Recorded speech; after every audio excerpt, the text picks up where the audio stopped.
Brad Holmes is at it again, proving that he's good at his job and getting attention from the national media. Not that that's what we care about here in Detroit versus everybody, but he's at it again. And here's why I'm going to tell you what makes it so special. First is the news. Daniel Jeremiah of NFL Network on NFL.com wrote an article of his top 25 rookies right now. Top 25 rookies right now, and not one, not two, but three Detroit Lions have made that list.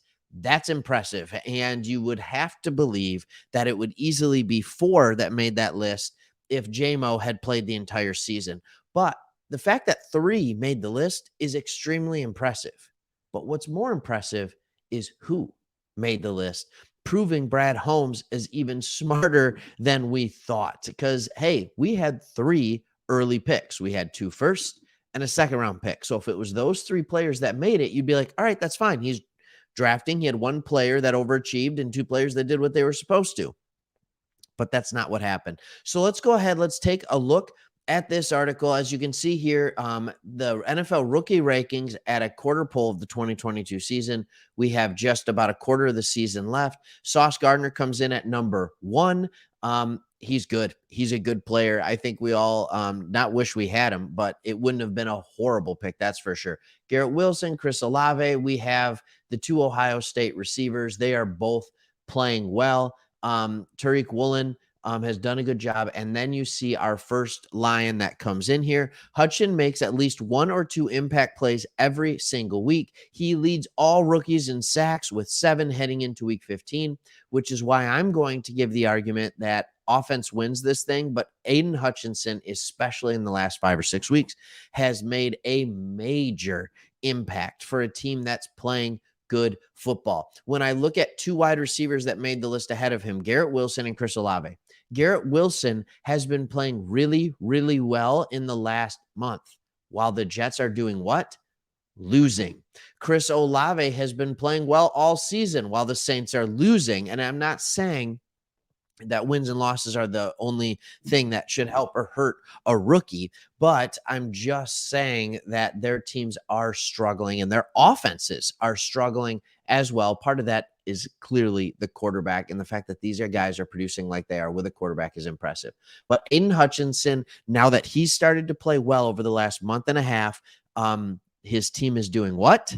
They are winning. So that's impressive. So let's keep going on down the line. And this is where you're going to find out where it gets impressive. And we're going to have to go ways. You see names like Kenneth Walker, Christian Watson, Pickens, a lot of receivers on this list. Petre, did not see that one coming. I got to be honest. I didn't see it. Drake London. Don't you love seeing Trayvon Walker at 14, everybody? Isn't that great? Number one, round one, number one overall. And Aiden Hutchinson is ranked quite a bit ahead of him. It doesn't mean he will his whole career. But you have guys that you'd kind of expect to be on here. Kayvon Thibodeau, another guy that we're like, should we take him? He was taken at 5 all the way down to 18. So right there, it proves that Brad Holmes knows what he's doing. Kyle Hamilton, we talked about, should he have traded up for Kyle Hamilton?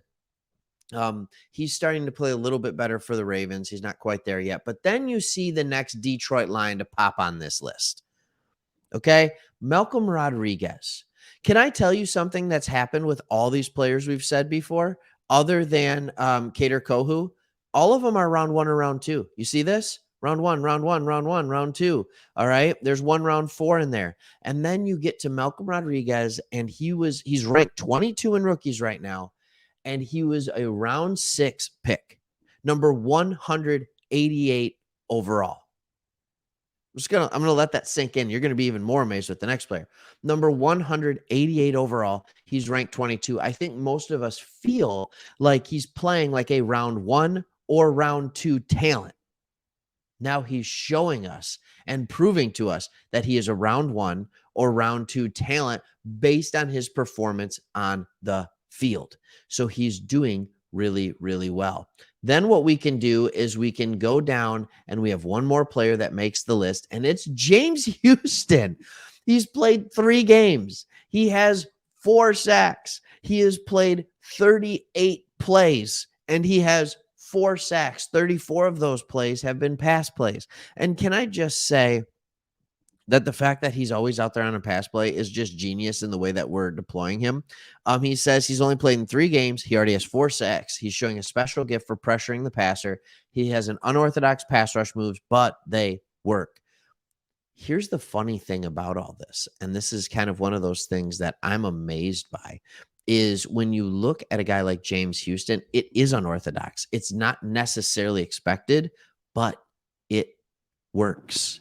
When you look at his PFF pass rush grades and all those things, all of a sudden you realize, man, he really is a good player. So I want to do that. First, we're going to look at Houston, then we can look at Malcolm Rodriguez.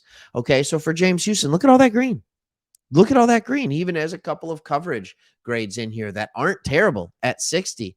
All right. He doesn't even have a run defensive score for 2 games because he was only in for pass rushes. All right. It was amazing. But his pass rush is grading out well. I'm surprised it's not grading out better. But when you look at his season grade, his defensive grade is an 83.3. That is phenomenal, ladies and gentlemen. That is phenomenal. And his weight is not high, so it doesn't necessarily make sense how he's doing this. It doesn't make sense. They have him at 225. I think he's bigger than that. Obviously, I think he's bigger than that. So I think he's closer to 245, 250. But next we have Malcolm Rodriguez, and you can see this is a little bit of, in and out. But what you see with Malcolm Rodriguez is that he is consistently tackling well. And while he had a rough stretch in the middle there, a lot of that was due to that injury. He is starting to get healthier. He is starting to play better. He still has that big brace on his arm. Actually, I don't know if he's getting healthier. Maybe he's just getting used to it. But this is a guy who has 46 tackles over the season. He seemingly, when he's on the field, he is everywhere. And this is a guy that PFF likes, and I like a lot more. I like him a lot more than PFF does, even, to be honest. So here we have it. You have the number 1 overall pick in Aiden Hutchinson, proving that, that was a good pick at number 1. He is a game changer at the defensive end. He has 7 sacks. He's on pace to get 9 sacks probably. But if I told you in the beginning of the year he'd have 9 or 10 sacks, you'd be like, okay. If I told you all the tackle for losses and the interceptions that he would have as well, you'd be like, okay. So I don't think any of us are frustrated with what Hutchinson is doing. And then we have 2 guys that are just flat out playing well above their draft slot. And that's why Brad Holmes is proving once again that he can find talent late in the draft that can help this team. I love it. Last year was a lot of undrafted free agents. This year, it's players that he's getting late in the draft that are starting to play, proving that Brad Holmes and Dan Campbell are on the same page. Dan Campbell is developing the talent that Brad Holmes is bringing in. The future is bright. If he can continue to do this, which he has proven for 2 years here, he can, and he came with the reputation from LA that this is what he can do. All I'm saying is that I am impressed. All right. I'm impressed. And by the way, Joseph, the safety, multiple interceptions, a couple fumble recoveries. He didn't make the list. So there's another guy that I think absolutely had an argument to make this list. So anyways, tell me what you think. Are there any rookies that got snubbed off this? Does James Houston deserve to be on it? I think that's another great question. So anyways, hit your comments below that subscribe button. While you're going down there, hit the subscribe button. We'd love to have you part of the community here. Lions are hot. Let's keep them hot. Brad Holmes, keep doing your thing. See ya.